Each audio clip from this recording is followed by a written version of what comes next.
12 lieux irrésistibles pour réussir votre voyage en Corée du Sud. On commence notre tour de la Corée du Sud par la province de Gangwon, au nord-est du pays. Bordée par la mer de l'Est, c'est une région principalement montagneuse. Ses splendeurs naturelles se savourent en toute saison. C'est aussi le lieu où se croise l'histoire des cultures confucéennes, bouddhistes et chamaniques. L'île de Jeju. C'est l'une des nombreuses merveilles inscrites au patrimoine mondial de l'UNESCO. Cet écrin de verdure sauvage préservé est une escale immanquable. Surnommé le Hawaï de la Corée, ses plages sont époustouflantes, particulièrement celle de Yongmun, avec son sable noir, rouge et blanc, dominé par le volcan Hallasan. On poursuit dans la province de Gyeonggi, traduisez zone entourant la capitale. Située à l'ouest de la péninsule, elle encercle littéralement Séoul. Traversée par le grandiose fleuve Han, elle abrite de nombreux sites historiques. N'hésitez pas à vous éloigner de la ville pour profiter de la pleine nature environnante.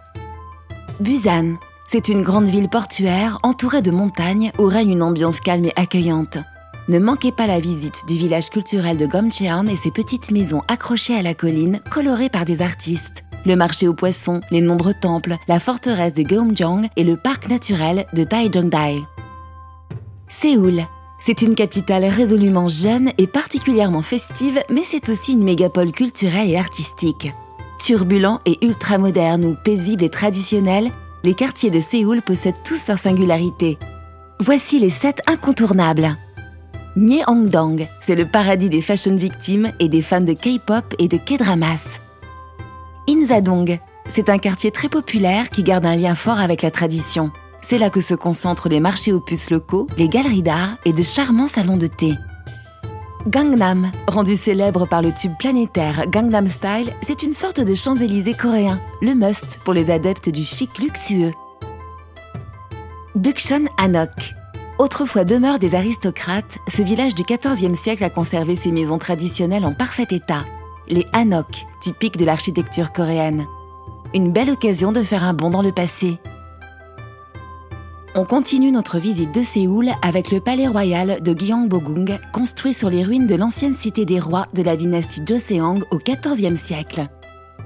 Érigé selon les préceptes de la philosophie zen, sur une île entourée d'un lac, ce site historique est un émerveillement. Dragons, colonnes, ponts en pierre suspendus, sculptures, un lieu de contemplation sans pareil.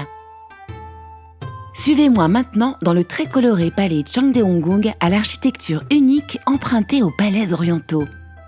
Goûtez au plaisir de vous perdre dans les dédales de son jardin secret où vous croiserez pavillons et fontaines qui lui confèrent son nom de palais du bonheur resplendissant.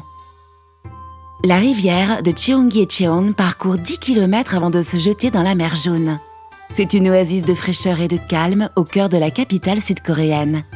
Fontaines, cascades, ponts, rives végétalisées et fresques murales donnent une autre vision de la traversée de Séoul, particulièrement la nuit. La Corée du Sud est un pays à découvrir. Souvent dans l'ombre du Japon et de la Chine, cette lointaine contrée mérite largement d'être visitée. Cette péninsule revendique une identité riche et attachante pour ses espaces naturels, mais aussi pour ses paysages urbains. Encore peu fréquentées par les Occidentaux, les métropoles coréennes sont particulièrement bien équipées pour accueillir les touristes du monde entier.